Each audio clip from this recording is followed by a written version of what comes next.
Okay, so people we were discussing about sound, ठीक है, और साउंड के कैरेक्टरिस्टिक्स हमने देखे क्या क्या है, ठीक है। साउंड पहली बात तो ट्रैवल कैसे करता है, how is sound produced by vibration. So any vibrating object will basically produce a sound, ठीक है, और ये साउंड डिपेंडिंग हमारे ऑडिबल रेंज में है या नहीं उसके हिसाब से हमें सुनाई देता है, ठीक है। So what is basically sound? Sound is a form of energy, definitely, ठीक है। Sound can be generated from a vibrating object.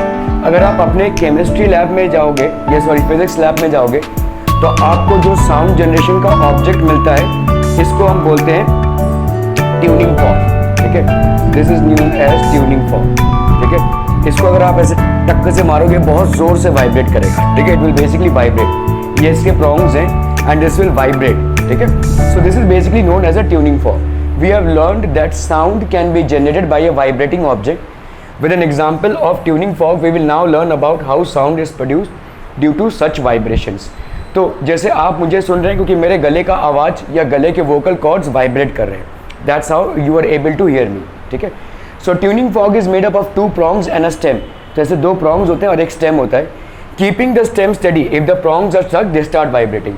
तो अगर हमने इसको स्टडी रख के ऐसे मारा तो ये वाइब्रेट करने लगेंगे। These prongs will start vibrating, ठीक है। Shows a stationary tuning fork to show the state of air around the tuning fork. Vertical lines are used. तो अभी देखो होता क्या है, जैसे हम ट्यूनिंग फॉर्क को वाइब्रेट करेंगे, ठीक है, तो समझ लो ये ट्यूनिंग फॉर्क है, ठीक है, तो ये वाइब्रेट हो रहा है। दिस इज बेसिकली वाइब्रेटिंग, मतलब गोइंग बैक एंड फोर्थ। ये इसकी मेन पोजीशन हो गई, ठीक है। सो ये ट्रर ऐसे हो रहा है भाई साहब, ठीक है। So it's basically vibrating back and fourth about it's main position. तो इस होगा क्या इसके आजू बाजू जो एयर है वो पुश होगा, ठीक है। तो आपके वो एयर के पार्टिकल जैसे वाइब्रेट करेंगे, ये वाइब्रेट किया, ठीक है, ये वाइब्रेट किया ये ऐसे वाइब्रेट करता रहेगा, ठीक है। तो एयर के पार्टिकल्स बहुत क्लोज आ जाएंगे कहीं कहीं पे और बहुत दूर हो जाएंगे, फिर कहीं कहीं पे क्लोज आ जाएंगे, फिर कहीं कहीं पे दूर हो जाएंगे, ठीक है।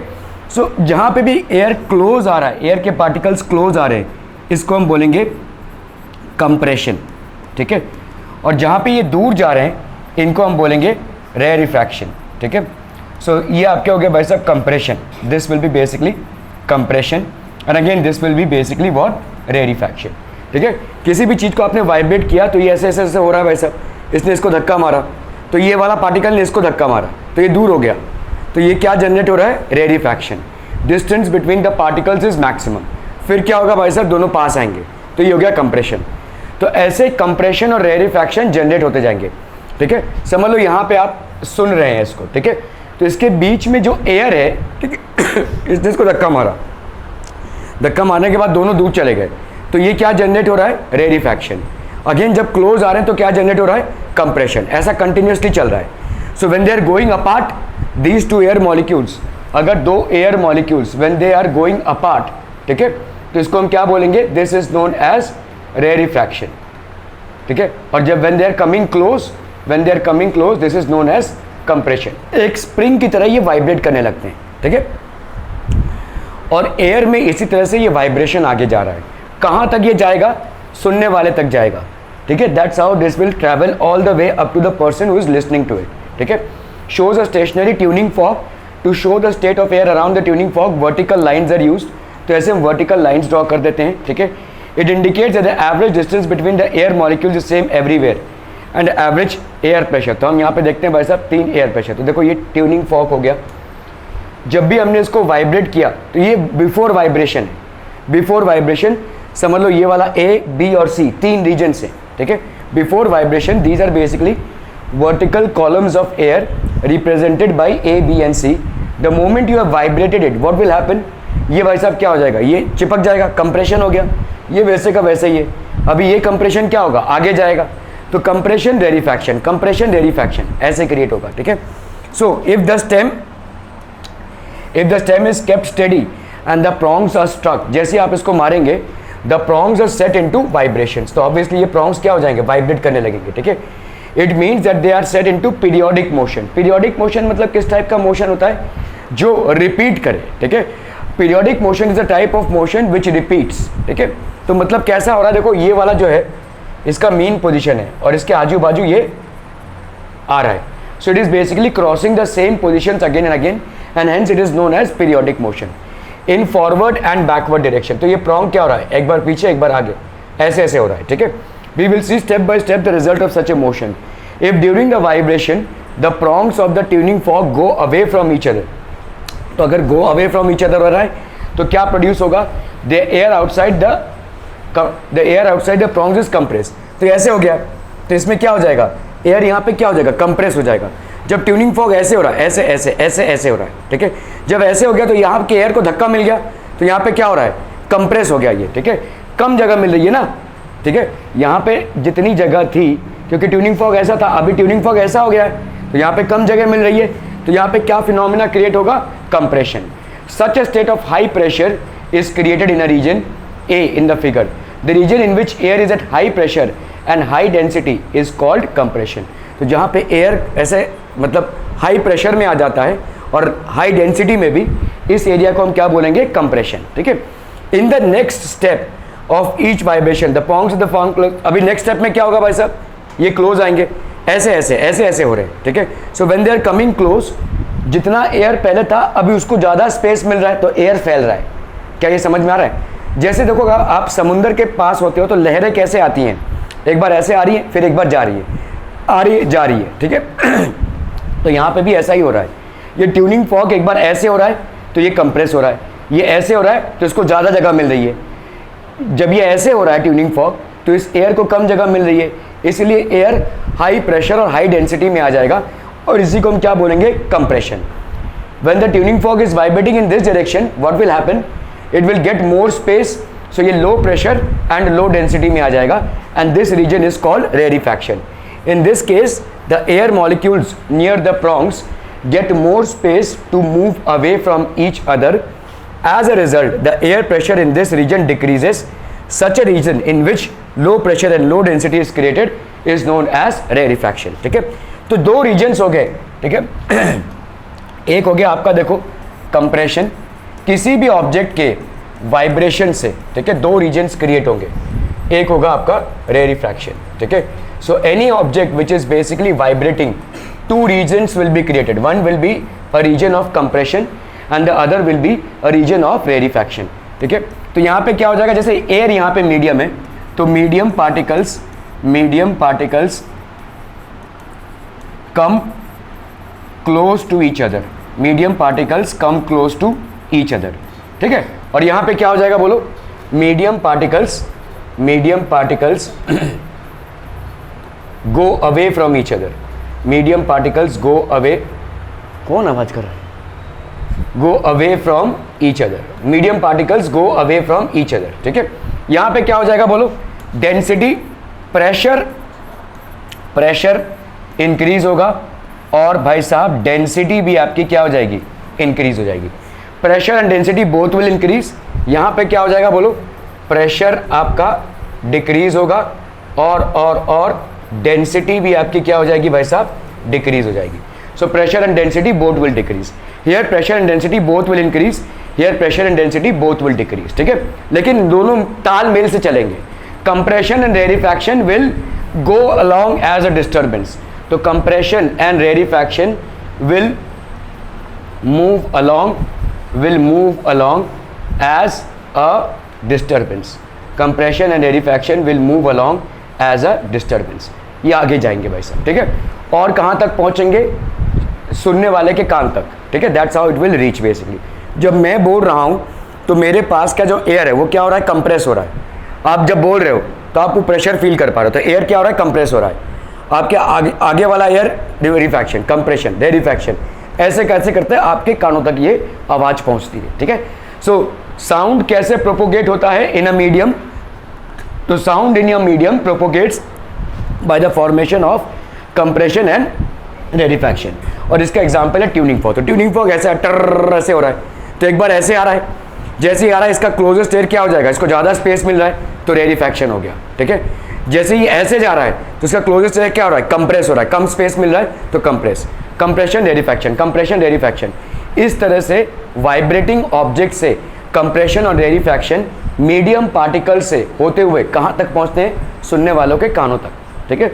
That's how we basically hear sound और परसीव साउंड, ठीक है।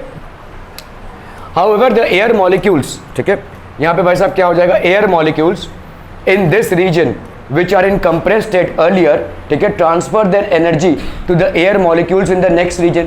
तो एयर मॉलिक्यूल्स की ट्रांसफर ऑफ एनर्जी होती जा रही है, बस अब टकरा रहे हैं ना एयर मॉलिक्यूल्स, ठीक है। पहले तो लोग रेस्ट पे थे, लेकिन अभी क्या हो रहा है, टकरा रहे हैं। तो ये पे क्या होगा, जब टकराते हैं, मैंने अगर इसको बहुत दूर से थप्पड़ मार दिया तो क्या हो जाएगा भाई साहब, इसका गाल लाल हो जाएगा भाई साहब, he will be hit, right. Why, because I am moving my hand, a moving hand has energy.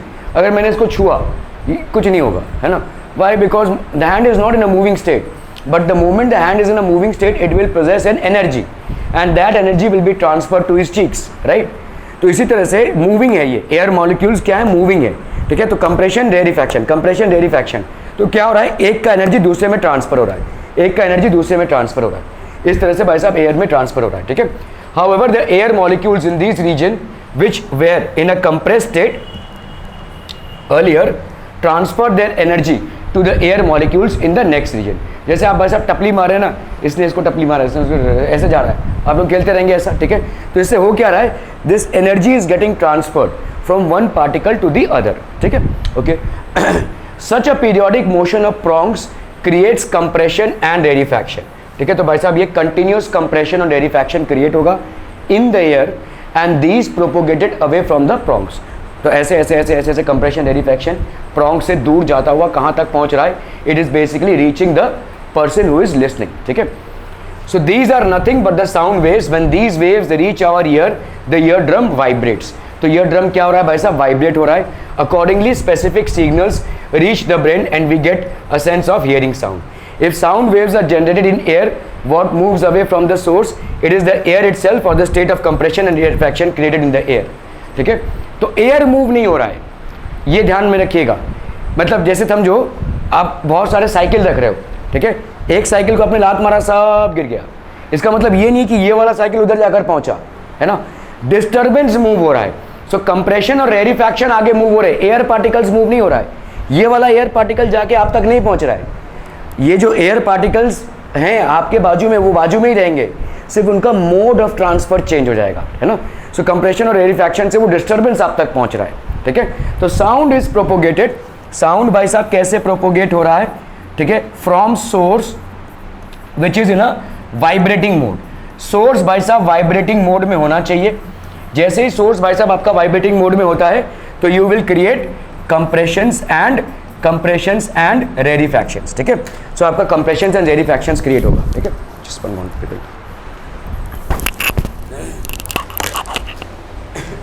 here what is happening here, sound is basically traveling, ठीक है।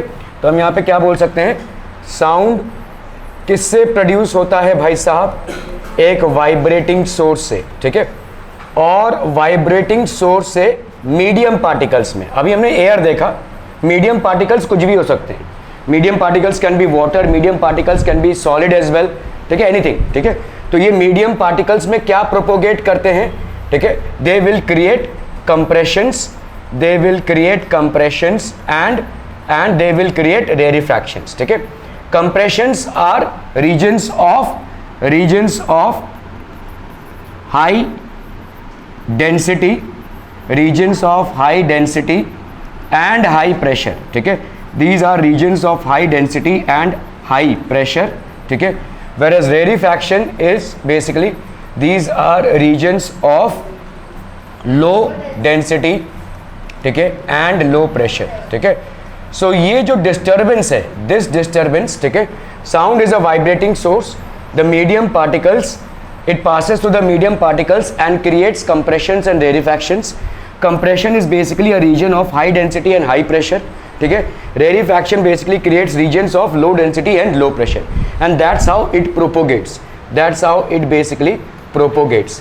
और ये प्रोपोगेट करता हुआ कहाँ तक पहुँचता है, ठीक है, टू रेसिपिएंट, ठीक है, जो रेसिपिएंट है वहां तक पहुंचता है, the recipient of sound source. So by the medium of compressions and rarefactions it is travelling from the sound producing source to the sound receiving source. Clear है, समझ में आ रहा है ये, ओके ओके ओके। अभी देखो ये वाला एक्सपेरिमेंट मैंने उस दिन भी दिखाया था आपको, ठीक है। साउंड के प्रोपोगेशन के लिए मीडियम पार्टिकल्स की जरूरत होती है। Sound will propagate only in the presence of medium particles, ठीक है।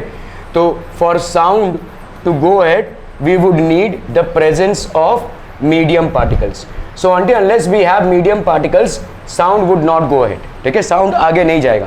फॉर एग्जाम्पल ये बेल जार है और इसमें एक वैक्यूम पंप लगा हुआ है। अभी बेल जार में भाई साहब आपका क्या है, बेल जार में basically you have bell jar में एक बेल है, कॉलिंग बेल लगा के रखा हुआ है आपने, या कोई बेल को भी लगा के रखेंगे तो भी चलेगा, ठीक है। और आप देखोगे कि जब तक इसमें एयर है तब तक आपको बाहर तक सुनाई दे रहा है, you will be able to hear it. The moment you pull out air from a vacuum pump, ठीक है, you are basically doing what, you are pulling out air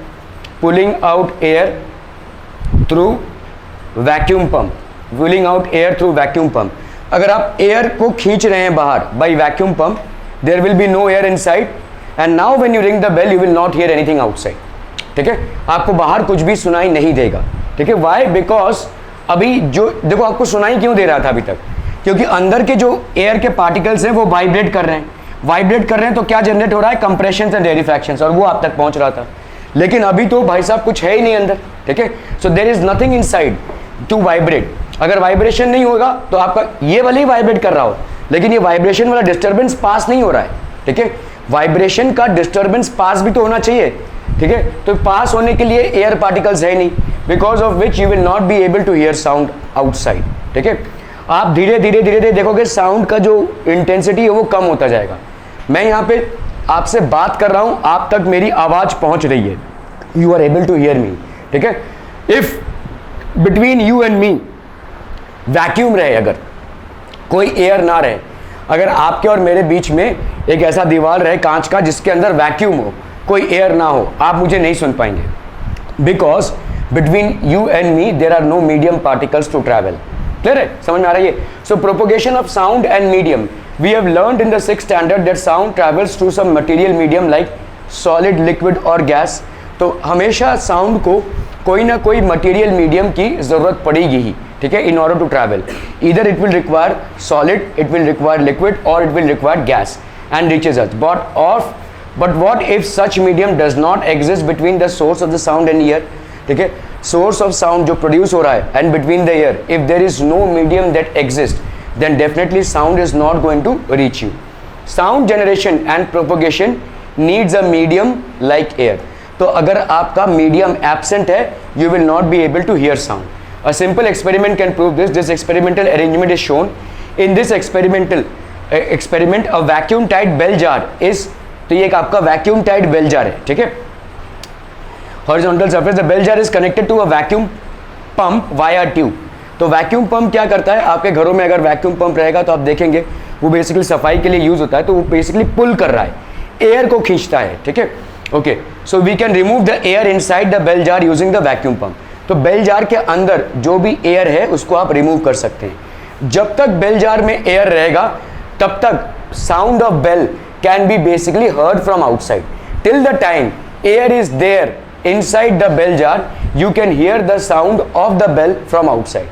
The moment you withdraw the air from the bell jar, you will not be able to hear the sound from outside. Okay, as shown in the figure, the bell jar contains an electric bell which is connected to the power supply to the lid of the bell jar. Okay, at the start of the experiment, the vacuum pump is off and the bell jar contains air. तो bell jar में air रहेगा experiment के start में। If key to electric bell is now switched on, मतलब basically आपने vacuum pump को चालू कर दिया है, स्विच ऑन कर दिया है, ठीक है। The bell start ringing and the ringing can be heard from outside the bell jar.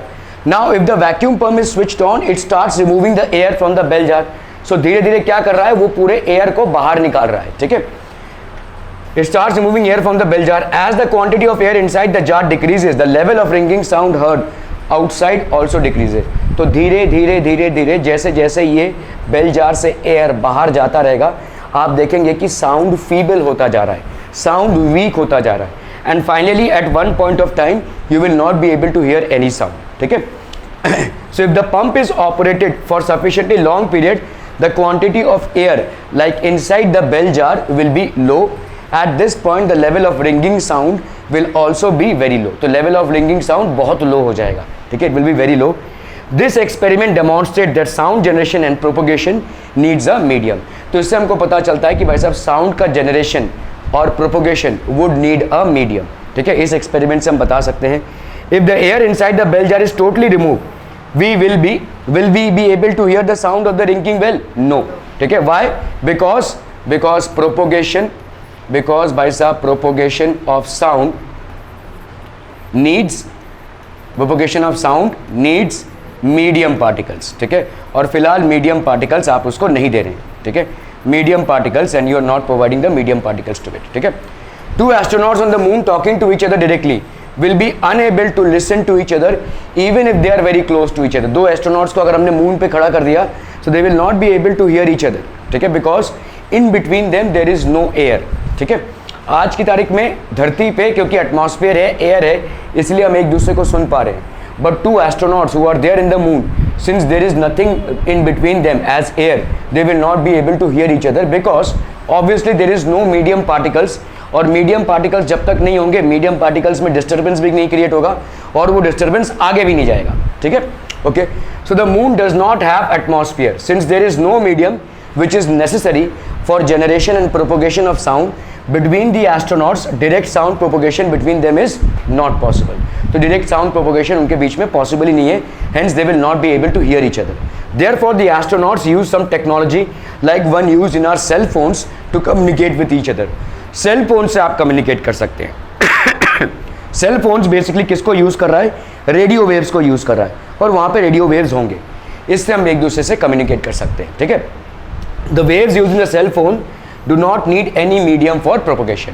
तो जो वेव्स सेल फोन टेक्नोलॉजी में यूज होते हैं उनमें कोई वेव्स नहीं लगता है, they can be easily carried out. मतलब जो वेव्स उसमें लगता है उनको मीडियम पार्टिकल्स नहीं लगता है। Radio waves are basically, radio waves हालांकि आपके कोर्स में नहीं है, but radio waves are a part of electromagnetic waves, और इलेक्ट्रोमैग्नेटिक वेव्स को प्रोपोगेशन में कोई मीडियम पार्टिकल्स की जरूरत नहीं पड़ती है, लेकिन साउंड वेव्स को पड़ेगी। ठीक है, clear? Okay, so we have seen what is frequency. ठीक है, so what is frequency? Basically we have learned about the how the vibrations of a tuning fork result in generation of compressions and rarefactions. तो कैसे भाई साहब एक tuning fork से आपके compressions and रेरिफैक्शंस generate होते हैं। ठीक है, वी हैव सीन कि कंप्रेशन मतलब ऐसा कंप्रेस्ड, ठीक है, और रेरिफैक्शन मतलब ऐसा। ठीक है, again compression will be like this, rarefaction will be like this, again compression will be like this, rarefaction will be like this. ठीक है, so compression rarefaction, compression rarefaction, compression rarefaction, ऐसा भाई साहब चलता रहेगा। ठीक है, सो we have learnt about how the variations of tuning fork result in the generation of compressions and rarefactions in air। तो आपके एयर में कंटिन्यूसली क्या जनरेट हो रहा है? Compressions and rarefactions. ठीक है, ट्यूनिंग फॉर्क ऐसे हिल रहा है भाई साहब, तो जैसे इधर आ रहा है तो एयर को कम स्पेस मिल रहा है तो कंप्रेशन जनरेट हो गया, जैसे ही इधर आ रहा है एयर को ज़्यादा स्पेस मिल रहा है तो रेरिफैक्शन। यही कंप्रेशन और रेरिफैक्शन आगे चलता जाएगा और रिसिपिएंट के ईयर तक पहुंचेगा। ठीक है, okay, so more detailed observation shows that the actual variation in the air density and pressure, ठीक है, any object vibrates such sound waves। तो आप देखोगे यहाँ पे ये आपका an oscillation consist of compression, तो यहाँ पे आपका कोई वाइब्रेशन प्रोड्यूस हुआ है, वाइब्रेशन बोल लो, ठीक है, वाइब्रेशन बोल लो या भाई साहब आप बोल लो इसको oscillation, it means one and the same thing. ठीक है, वाइब्रेशन या किसी ऑब्जेक्ट का ऑसिलेशन प्रोड्यूस हुआ है जिसके वजह से एक डिस्टर्बेंस प्रोड्यूस हुई है, और यही डिस्टर्बेंस, हाँ, उसको घड़ी की सुई को पकड़ के ऐसे लटक जा, 5 बज जाएगा फिर वो। ठीक है, तो आपका ये वाइब्रेट हुआ है जिसकी वजह से क्या हो जाएगा भाई साहब? कंप्रेशन जनरेट होगा, कंप्रेशन फिर रेरिफैक्शन, फिर अगेन कंप्रेशन फिर रेरिफैक्शन, कंप्रेशन रेरिफैक्शन। ठीक है, so an oscillation, one oscillation consist of compression and rarefaction. ये पूरा जो एरिया है कंप्रेशन और रेरिफैक्शन को, एक कंप्रेशन और एक रेरिफैक्शन को मिलाकर जो एरिया है उसको हम बोलते हैं एक ऑसिलेशन या एक वेवलेंथ। ठीक है, तो one oscillation consisting of compression and rarefaction, motion of air molecules due to sound. यही डिस्टर्बेंस सेम तरीके से कंप्रेशन और रेरिफैक्शन जनरेट करता हुआ आगे तक जाएगा। ठीक है, that's how basically sound is propagated by the medium of compression and rarefaction of the medium particles. ठीक है, so as shown in the figure, one compression and one rarefaction together forms one cycle of wave. और इसी को हम क्या बोलेंगे? The number of cycles formed in 1 second will be decided by the number of, तो कितने cycles ऐसे produce होते हैं, इसी को हम बोलते हैं फ्रीक्वेंसी। ठीक है, that is the number of vibrations of the tuning fork in 1 second. Number of such cycles that are produced in the air or any other medium per second is called the frequency of the sound wave. ठीक है, तो आपका characteristics देख लीजिए भाई साहब. Time period, ये time period क्या होता है? Time period is denoted by capital T and it is basically measured in seconds. इसको हम किस में मेजर करते हैं? बेसिकली सेकेंड्स में. कैपिटल टी से डिनोट होता है. This is what time taken to complete one wave. One wave किससे बना होता है? वन वेव किससे बना होता है? One oscillation. वन वेव मतलब वन ऑसिलेशन मतलब वन कंप्रेशन प्लस वन रेरिफैक्शन. ठीक है, इससे बना होता है. ठीक है, that is called time period. This is called basically time period. इसके बाद क्या आता है भाई साहब? आपका फ्रीक्वेंसी. ठीक है, फ्रीक्वेंसी को हम अलग अलग सिंबल से डिनोट करते हैं. कहीं कहीं पे फ्रीक्वेंसी ऐसे डिनोट होती है. ठीक है, कहीं कहीं पे फ्रीक्वेंसी एफ से डिनोट होती है. ठीक है, so this is what frequency is number of oscillations. Number of oscillations, और हम बोल सकते हैं waves produced. Number of oscillations और वेव्स प्रोड्यूस्ड इन 1 सेकेंड. ठीक है, इन 1 सेकेंड. तो अगर हम जनरल रिलेशनशिप देखें तो फ्रीक्वेंसी भाई साहब क्या हो जाएगा? 1 upon time period, that is per second. ठीक है, सेकेंड पर सेकेंड, ये हो गया. ठीक है, जिसको हम क्या बोलते हैं? हर्ट्ज. जिसको हम क्या बोलते हैं? हर्ट्ज. ठीक है, so frequency is 1 upon time period, that is per second, जिसको हम हर्ट्ज भी बोलेंगे. This is also known as hertz. Are we clear to this one people? ठीक है, frequency are we clear. Time period are we clear people? Time period basically time से होता है. Time को हम सेकेंड्स में मेजर करते हैं. फ्रीक्वेंसी हो गया. और क्या चीज़ें हैं? एम्पलीट्यूड. एम्पलीट्यूड क्या हो जाता है भाई साहब? एम्पलीट्यूड, तो एम्पलीट्यूड होता क्या है? देखो, अगर हम किसी वेव को देखें ना, तो ये वेव ऐसे जा रहा है ना, ऐसे जा रहा है. ठीक है, वैसे ही अगर समझो ये मीन पोजीशन है, तो ये भाई साहब इधर गया फिर ऐसे आ रहा है. तो मैक्सिमम डिस्प्लेसमेंट. ठीक है, एम्पलीट्यूड होता क्या है भाई साहब? मैक्सिमम डिस्प्लेसमेंट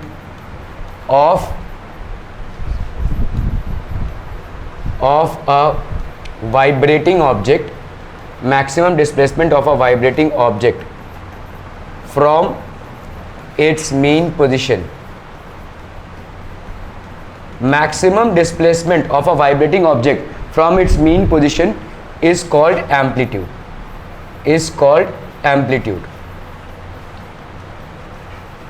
ठीक है, maximum displacement of a vibrating object from its mean position is called amplitude.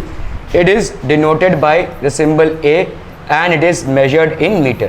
ठीक है, कैपिटल A से हम इसको डिनोट करते हैं और इसको किस में मेजर करते हैं भाई साहब? मीटर में मेजर करते हैं. ठीक है, क्लियर है? Are we clear on this one people? समझ में आ रही है? Okay, so the frequency is measured in hertz. Frequency is equal to 1 upon time period, that is per second. ठीक है, इसको हम क्या बोलेंगे? पर सेकेंड को हम हर्ट्ज भी बोलते हैं. This is also known as hertz. ठीक है, the frequency is measured in hertz.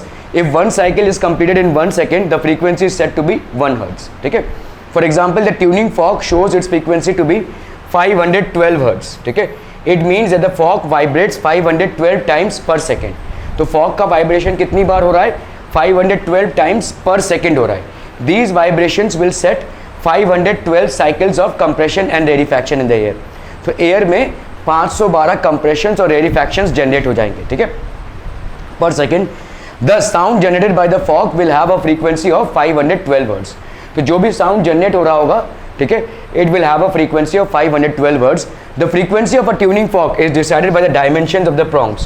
कि भाई साहब कितना लेंथ है prong का, कितना आपका जो थिकनेस है, how much is it. ठीक है, तो how much is the length, how much is the thickness, all these are basically taken into consideration for deciding the frequency. ठीक है, क्लियर है? Are we clear on this one people? कोई questions? Any questions? ठीक है, so आपका ये time period हो गया. Time period is basically what? Time taken to complete one wave और one oscillation. It is denoted by the capital letter time T and it is measured in seconds. Frequency is what? Number of waves और oscillations made in 1 second, that's called frequency. ठीक है, what else do we have people? Amplitude. Maximum displacement of a vibrating object from its mean position is called amplitude. Time period और frequency में क्या relationship है? Time period को हम लिख सकते हैं 1 बाई फ्रीक्वेंसी, और फ्रीक्वेंसी को हम लिख सकते हैं 1 upon time period. Time period can be written as 1 by frequency and frequency को हम लिख सकते हैं 1 upon time period. Are we clear to this one, people? So these vibrations will set 512 cycles of compression and rarefactions in the air per second. Thus the sound generated by the fork will have a frequency of 512 hertz. The frequency of a tuning fork is decided by the dimensions of the prongs. तो dimensions of the prongs मतलब उसका length कितना है, thickness कितना है, किस material से वो बना है, इन सब चीज़ों पे डिपेंड करेगा. ठीक है.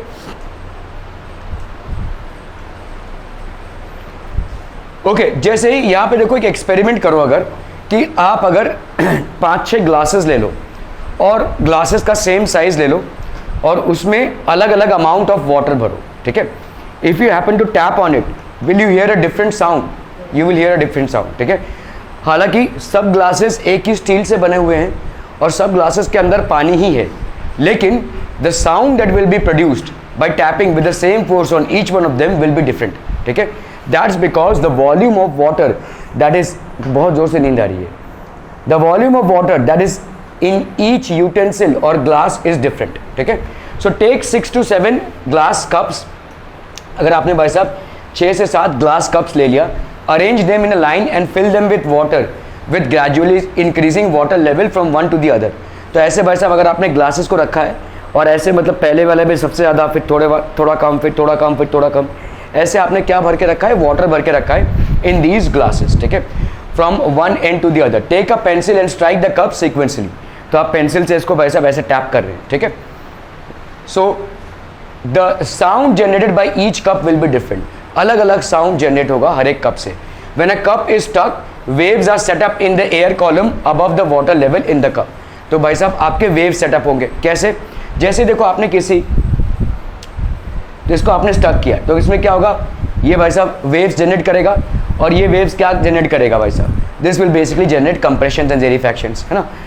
ये वाटर भाई साहब वाइब्रेट करेगा. जैसे आपने इसको स्ट्राइक किया, will the water level vibrate, and water level vibrate करेगा तो इसके ऊपर जो कंप्रेशंस और रेरिफैक्शंस है वो क्रिएट होंगे और वही आप तक पहुंचेंगे. ठीक है.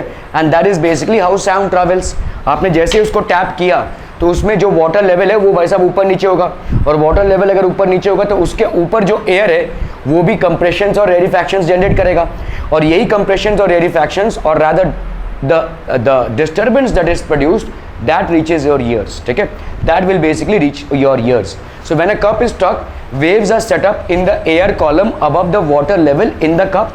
The frequency of the generated wave depends upon the height of the air column inside the glass. ठीक है. अभी देखो जो ग्लास पूरा भरा हुआ है उसमें थोड़ा सा ही एयर कॉलम है. जो ग्लास भाई साहब यहाँ तक भरा हुआ है उसमें यहाँ तक एयर कॉलम है. जो ग्लास यहाँ तक भरा हुआ है उसमें यहाँ तक एयर कॉलम है. तो एयर कॉलम को जितना वाइब्रेशन का स्कोप मिलेगा उतनी जोर की आवाज होगी, है ना. ठीक है.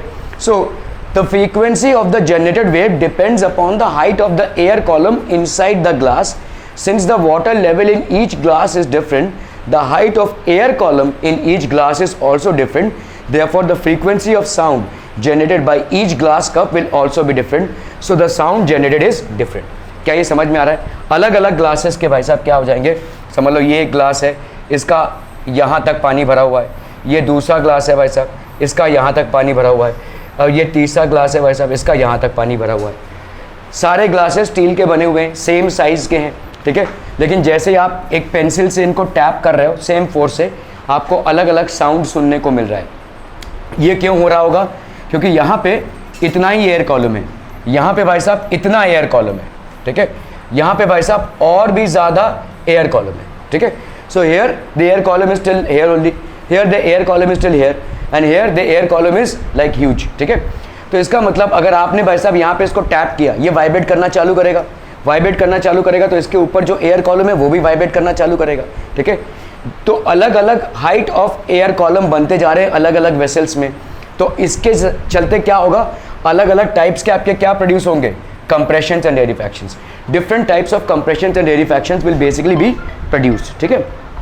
और इसीलिए साउंड प्रोड्यूस डिफरेंट हो जाएगा. तो अगर आप देखोगे यहाँ पे जब हम अलग अलग लेवल्स तक पानी भर रहे हैं, ठीक है, यहाँ पे इस लेवल तक पानी भरा है, इस लेवल तक पानी भरा है, इस लेवल तक पानी भरा है. So what is different in all these utensils?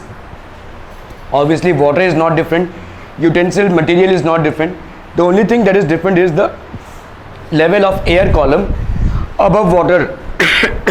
और इसलिए जब आप इसको टैप कर रहे हैं तो इस एयर में कंप्रेशन और रेरिफैक्शन जनरेट हो रहे हैं और इसीलिए साउंड की क्वालिटी आपको अलग अलग मिल रही है, ठीक है. You are able to hear different types of sounds, ठीक है.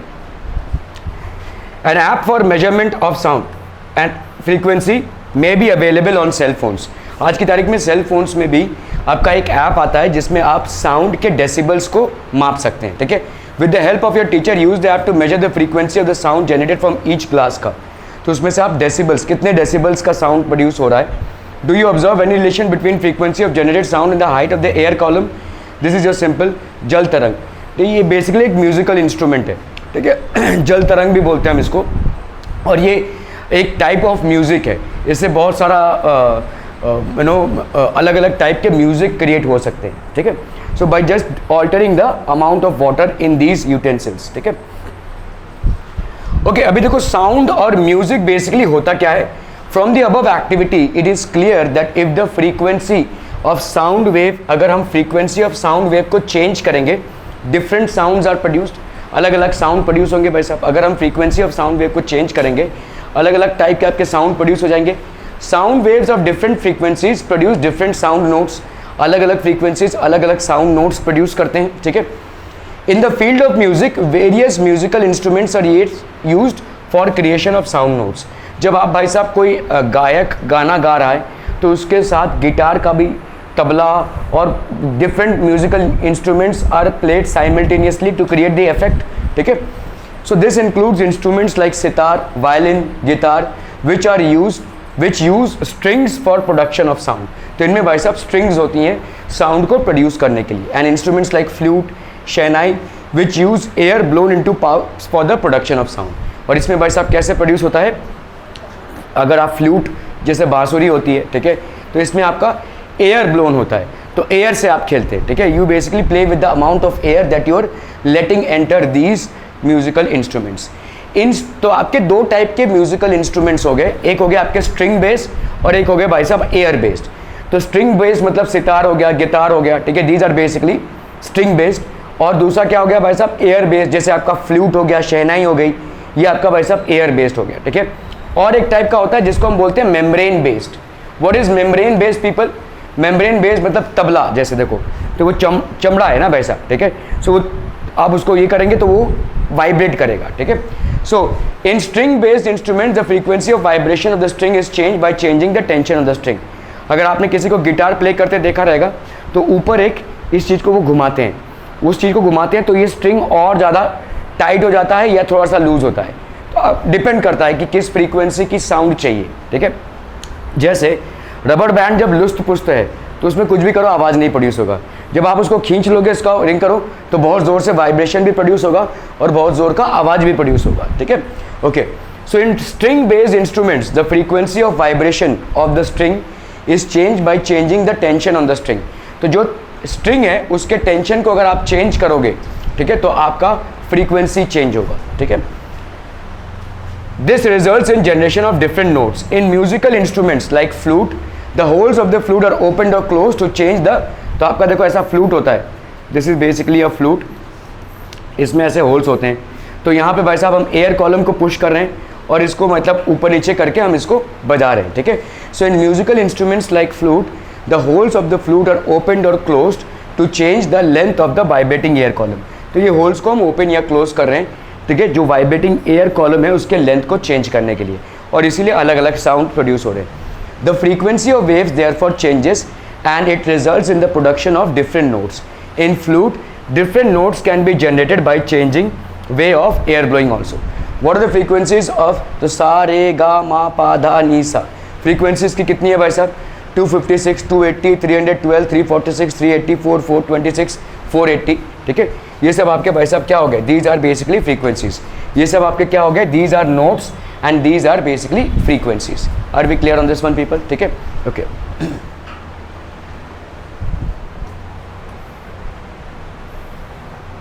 So apps for generation of different sound notes, sound note generator app may be available on cell phones. So ये भाई साहब cell phones में भी available हो सकते हैं. With the help of your teacher using such an app generate sound notes listed in the table. तो अलग अलग साउंड नोट्स बेसिकली देखिए, सितार का एक अलग साउंड नोट जनरेट होता है, ठीक है, बांसुरी का एक अलग साउंड नोट जनरेट होता है, शहनाई का एक अलग साउंड नोट जनरेट होगा, तबले का एक अलग साउंड नोट जनरेट होगा, ठीक है, वायलिन का या आपका भाई साहब इस तरीके के भाई साहब जो इंस्ट्रूमेंट्स होते हैं, इन सब के अलग अलग sound notes will be generated. Each one of them will have a different sound note, ठीक है। So sound produced by humans, humans में साउंड कैसे प्रोड्यूस होता है, देखो यहाँ पे हमारा वोकल कॉर्ड्स होता है, these are basically vocal cords. तो जैसे ही हम बात करने की कोशिश करते हैं, so there is air which goes through this vocal cords, तो ये ऐसे वाइब्रेट होता है, डिपेंडिंग हम कितना लाउड बात करना चाहते हैं या कितना सॉफ्ट बात करना चाहते हैं, ठीक है। Our vocal cords are stretched accordingly, और मेल्स के वोकल कॉर्ड्स थोड़े ज़्यादा लंबे होते हैं फीमेल्स से, इसलिए साउंड क्वालिटी अलग अलग होती है मेल्स और फीमेल्स में, ठीक है। So either speak a little loudly और सिंग अ सॉन्ग और produce humming sound like a bee and put your fingers on the throat. जब भी आप बात कर रहे हैं, आप अगर अपने थ्रोट में फिंगर्स को रखेंगे, you can feel the vibration, you can basically feel the vibration of the vocal cords, ठीक है। so do you feel some vibrations? You definitely will be feeling some vibrations, ठीक है। in humans sound is produced in the larynx, इसको हम बोलते हैं larynx, ठीक है। this portion is known as the larynx. while swallowing food we can feel with our finger a hard bump that seems to move। जब आप खाना खा रहे हैं तो आप इसको फील कर सकते हैं, there's a hard bump that actually moves। ठीक से बैठिए, ठीक है, there is a hard bump that will keep on moving, ठीक है, okay। this is nothing but the larynx. when you are engulfing food, there is a larynx part which will keep on moving as shown in the figure. it is at the upper end of the windpipe, तो windpipe के just ऊपर होता है ये, ठीक है। two vocal cords are stretched across the voice box, ऐसे दो vocal cords होते हैं, ठीक है, ऐसे stretched format में रहते हैं ये, ठीक है। और larynx in such a way that it leaves a narrow slit between them for the passage of air, तो एक पासेज ऑफ एयर के लिए, इतनी जोर से दबाने नहीं बोला था, खांसी आ जाए, ठीक है, ओके। तो यहाँ पे आपका ये नैरो स्लिट ओपन होता है और यहाँ से एयर पास होता है और इसी से साउंड प्रोड्यूस होता है, ठीक है। इसीलिए बोला जाता है ना कि जब आप खाना खा रहे हैं तो बातें ना कीजिए क्योंकि जब आप खाना खा रहे हैं, ये दोनों एंट्री एक साथ आ रही है, देखो, ठीक है, खाने का जो फूड पाइप है और ये एक साथ आ रहा है। तो अगर आप खाना खाते समय बातें करने की कोशिश करोगे तो क्या हो जाएगा, ये भाई साहब खुल जाएगा, ठीक है, दिस लैरिंग्स विल ओपन अप और फूड इधर ना जाके इधर जा सकता है तो अगर फूड विंड पाइप में चला जाता है तो it will choke you up, एक चोकिंग इफेक्ट प्रोड्यूस होगा, ठीक है। So that will create a problem, खांसी आएगी आपको, उल्टी भी आ सकती है, ठीक है। So when the lungs force air through the slit the vocal chords vibrate, तो जैसे लंग्स से एयर आपके वोकल कॉर्ड्स में जाते हैं तो the vocal cords will basically vibrate, ठीक है। Producing sound, muscles attach to the vocal cords can make the cords tight और लूज, तो मसल्स जो है तो वो अटैच होते हैं वोकल कॉर्ड्स में, दे कैन मेक इट इधर टाइट और loose. When the vocal cords are tight and thin the type और quantity of voice is different, ठीक है। तो आपका वोकल कॉर्ड्स आर टाइट और थिन, जब वोकल कॉर्ड्स आपके टाइट या थिन होंगे, द टाइप ऑफ क्वांटिटी और voice is different. Take two rubber strips out of an unused bicycle tube, ठीक है। तो आपने भाई साहब दो रबर स्ट्रिप्स निकाला है अनयूज्ड बाईसाइकिल ट्यूब से, place these two pieces one above the other and stretch them tight, now blow air through the gap between them, ठीक है। So as the air blows through the gap between the rubber strips a sound is produced, human larynx works in a similar way, ठीक है। तो आप जैसे देखोगे कभी भी अगर समझ लो कोई गुब्बारा है, ठीक है, तो उसमें से जब एयर निकलता है तो एक आवाज़ आएगा, देखो पू से आवाज़ आएगा, है ना, ठीक है। So take two rubber strips out of an unused bicycle tube, place these two pieces one above the other and stretch them tight, ठीक है। Now blow air through the gap between them, as the air blows through the gap between the rubber strips a sound is produced, ठीक है। Human larynx works in the same way, human larynx भी आपका same तरीके से काम करता है। जैसे इस लैरिंग्स या वॉइस बॉक्स से आप एयर को पुल करेंगे तो आवाज़ प्रोड्यूस होगी, ठीक है। Vocal cords are 20 centimetre in male, about 15 centimetre in female, इसलिए मेल और फीमेल का आवाज़ अलग अलग होता है, ठीक है। वोकल कॉर्ड्स के लेंथ के ऊपर होता है, vocal cords are longer in males and shorter in females, ठीक है। And even smaller in children, children में और भी छोटा होता है। तो आप आंख बंद करके अगर कोई इंसान का आवाज़ सुन सकते हैं तो आप बता सकते हैं वो मेल है या फीमेल है या कोई छोटा सा बच्चा है, ठीक है, because their vocal cords will basically produce different types of sound. Therefore the voice of male, female and children are different, ठीक है, ओके। सो यहाँ पे होता है भाई साहब आपका epiglottis, a flap that closes air track, vocal cords, trachea, ठीक है, ईसोफेगस, ये सारी चीज़ें होती हैं तमाम, ठीक है। तो एपिग्लॉटिस से आपका एयर जा रहा है, ये एपिग्लॉटिस से फूड भी जाता है, और बहुत हाई चांसेस हैं कि जब आप खाने के समय बात करेंगे तो ऑब्वियसली बात करने के लिए क्या होगा, एयर को आप पुश आउट करेंगे, एयर पुश आउट करेंगे तो ये भाई साहब खुल जाएगा, और जैसे ये खुल जाएगा फूड आपका, फूड मतलब अंदर ना जाके ईसोफेगस में जा के इधर लैंड कर जाए, and that will basically choke you up, you will start running short for breath, और you will even puke out, ठीक है, ये सारी चीज़ें हो सकती हैं, ठीक है। Sound generation by a loud speaker, अगर आपने बिल्डिंग में गणपति के सेलिब्रेशंस में, या अगर 26 जनवरी या 15 अगस्त के सेलिब्रेशन में आपने स्पीकर्स को बजते सुना होगा, तो अगर आप स्पीकर के बंद करेंगे उसको, अगर आप स्पीकर पे हाथ रखेंगे, ठीक है, if you basically keep your hands on the speaker you will feel the vibration, ठीक है। So you know that sound can be produced by using a loud speaker. This is basically a loudspeaker. The internal arrangement in the loudspeaker is shown in the form of cross sectional view. तो यहाँ पे भाई साहब एक cross sectional view हम loud speaker का देख रहे हैं, ठीक है। यहाँ पे एक कॉयल होता है, ठीक है, एक परमानेंट मैग्नेट होता है, जैसे आप इसमें इलेक्ट्रिसिटी पास करेंगे sound waves will be produced, और ये साउंड वेव्स क्या करेंगे भाई साहब, इसको वाइब्रेट कराएंगे और उसी से और एम्पलीफाई होगा, ठीक है। So the internal arrangement in the loud speaker is shown in the form of cross sectional view. It consist of a permanent magnet. तो लाउड स्पीकर में आपका एक परमानेंट मैग्नेट होता है, ठीक है। A coil is wound around it and if a current flows to this coil it also generates a magnetic field. तो magnetic field generate हो जाती है। This you have learned in the earlier chapter in this book, ठीक है। You must have seen that if two magnets are bought near each other they move depending upon their positions. तो जरा खोल देना।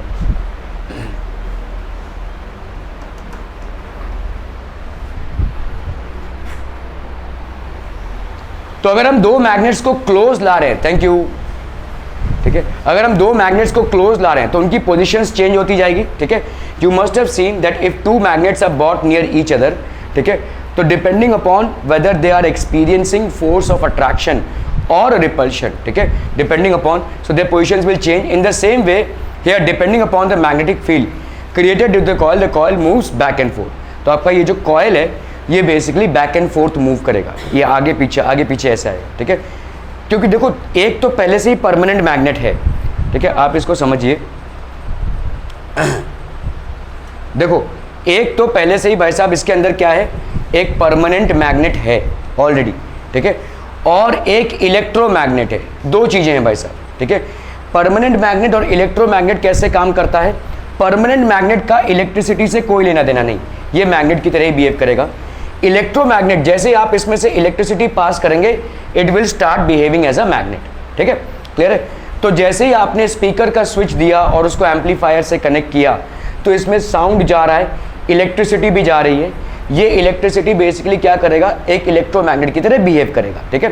तो इसका मतलब दो मैग्नेट्स हो गए, ठीक है। अभी दो magnets, if there are two magnets, तो दो मैग्नेट्स में क्या हो सकता है भाई साहब, अट्रैक्शन भी हो सकता है, ठीक है, और रिपल्शन भी हो सकता है, ठीक है।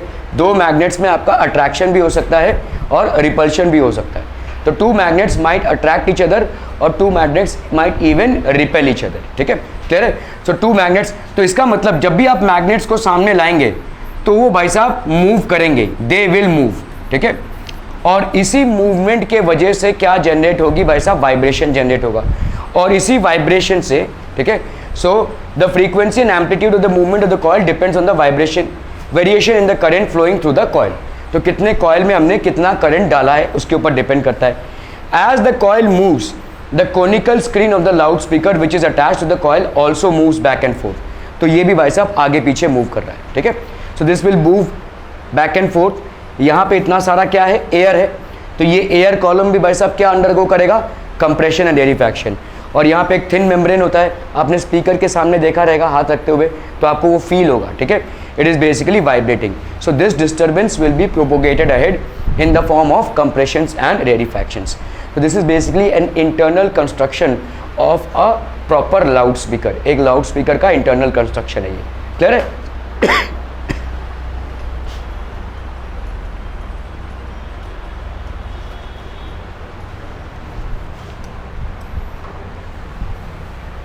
ओके, सो देखते हैं हम यहाँ पे, we have seen that due to back and forth motion of the prongs of the tuning fork sound waves are produce. तो अगर आपका भाई साहब ट्यूनिंग फॉर्क है और उसका बैक एंड फोर्थ मोशन हो रहा है, ठीक है, तो we have seen that due to back and forth motion of the prongs of the tuning fork what type of waves are produce, sound waves are produce, ठीक है।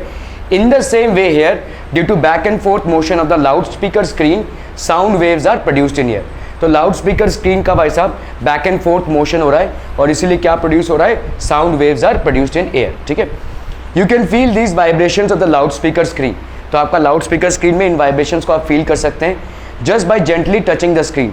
अगर loud speaker screen को आप टच करेंगे या अगर आप phone पे भी बात कर रहे होंगे, आपको एक वाइब्रेशन फील होगा, देखो, ठीक है, you will feel the vibration, ठीक है।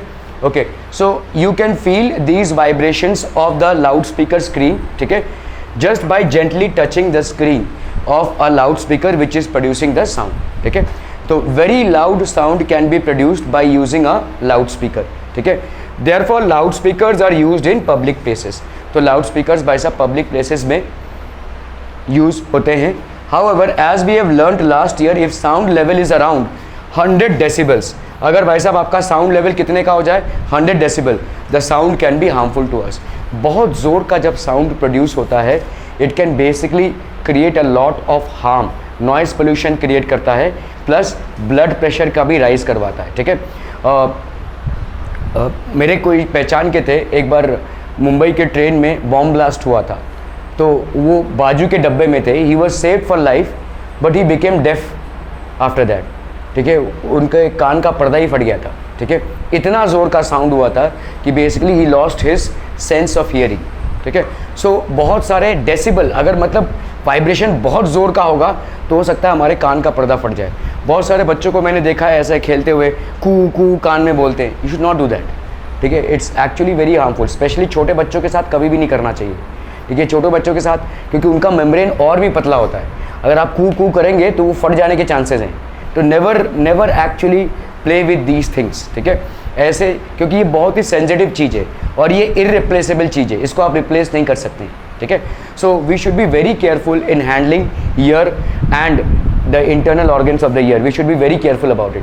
अगर कान साफ करना है, कान साफ करने की पहली बात ज़रूरत नहीं है, ठीक है। कान अपने आप ही सफ़ा हो जाता है क्योंकि वहाँ पे आपका वैक्स रहता है और वो क्या करता है, सारे पार्टिकल्स को वैसा पकड़ के रखता है, अंदर जाने नहीं देता है।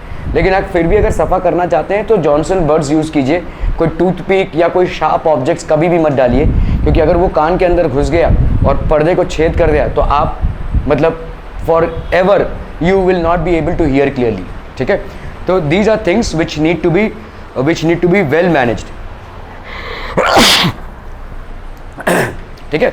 So you can feel vibrations on the loud speaker screen just by gently touching the screen of a loud speaker.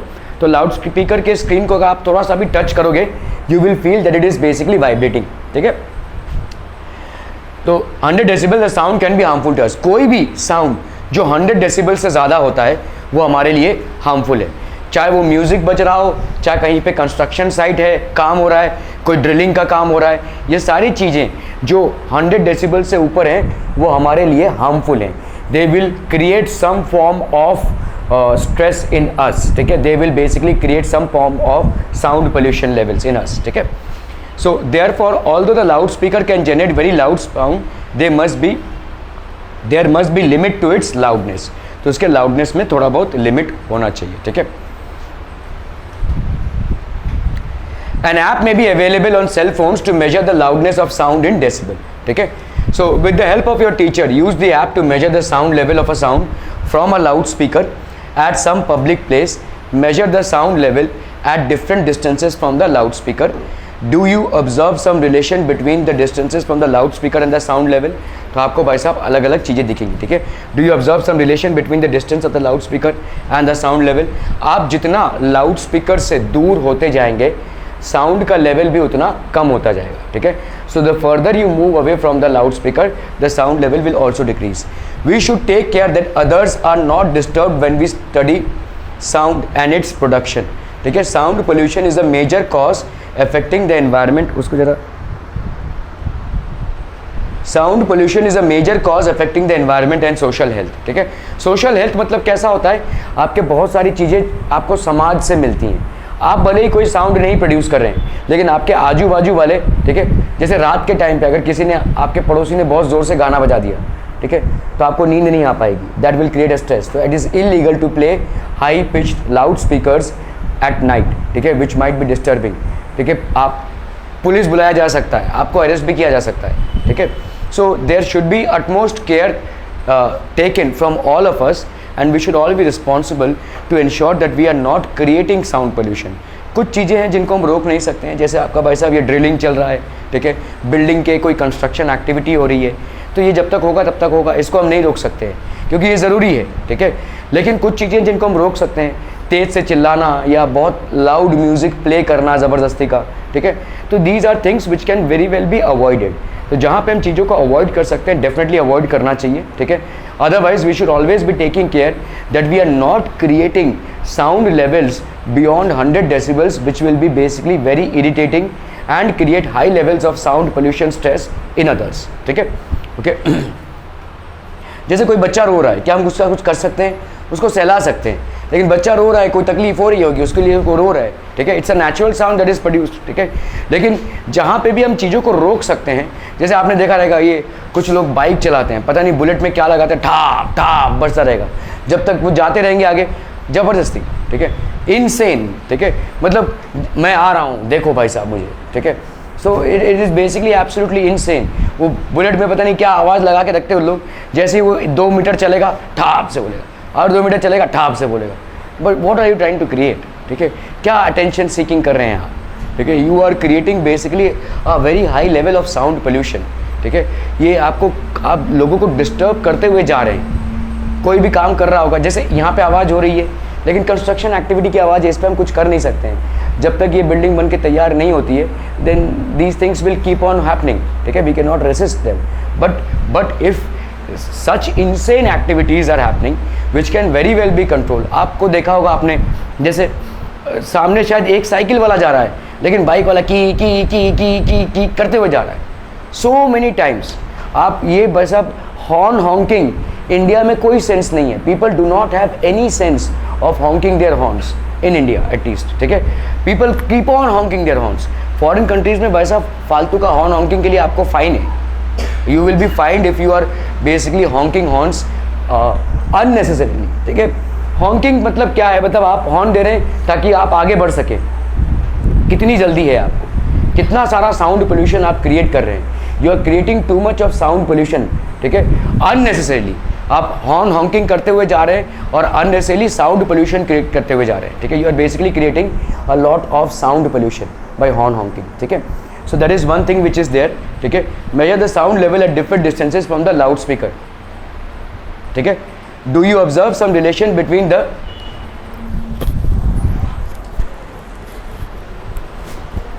आपकी जिम्मेदारी सिर्फ घर में ही नहीं बनती है, आपकी जिम्मेदारी बाहर भी बनती है, ठीक है। So when you are basically driving a vehicle, we should take utmost care that you are not unnecessarily honking a horn, ठीक है। कभी कभी देखता हूँ अच्छा खासा रास्ता पड़ा हुआ है, फिर भी लोग की बजाते हुए जा रहे हैं। इस तरह की इनसेन एक्टिविटीज़ से अपने आप को दूर रखिए, क्योंकि ये सब इनसेन एक्टिविटीज़ दूसरों के लिए तकलीफदायक है, ठीक है, स्पेशली बच्चों के लिए बहुत ज़्यादा, ठीक है। We are already living in a lot of pollution in and around us. Air pollution तो हमारा चल ही रहा है, पर अननेसेसरली साउंड पोल्यूशन जिसको हम आराम से कंट्रोल कर सकते हैं, if we are doing that regularly, it will create a lot of problems, ठीक है। So these are things which should be avoided. An app may be available on cell phones to measure, ठीक है। तो app होता है भाई साहब available cell phones में to measure the loudness of sound in decibel, ठीक है।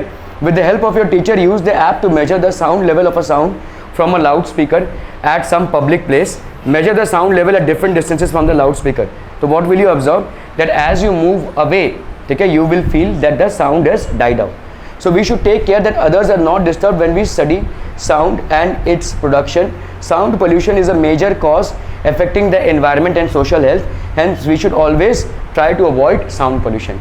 कोई भी फालतू का साउंड जिसको आप अवॉइड कर सकते हैं, अवॉइड करना चाहिए, ठीक है। You should not be producing a sound और you should be able to restrict any sound. आपने देखा है कुछ लोग चिल्ला कर बात करते हैं, ठीक है, वही उनका तरीका है, उनको लगता है सब बहरे हैं, ठीक है, शायद वो खुद होंगे, ठीक है, लेकिन बहुत ज़ोर से चिल्ला कर बात करते हैं। अभी जैसे मैं एक टीचर हूँ, तो अभी अगर मेरे को लास्ट बेंच तक अपनी आवाज़ पहुँचानी है तो obviously I would need to shout, ठीक है, I would need to raise my voice, but that's a different issue.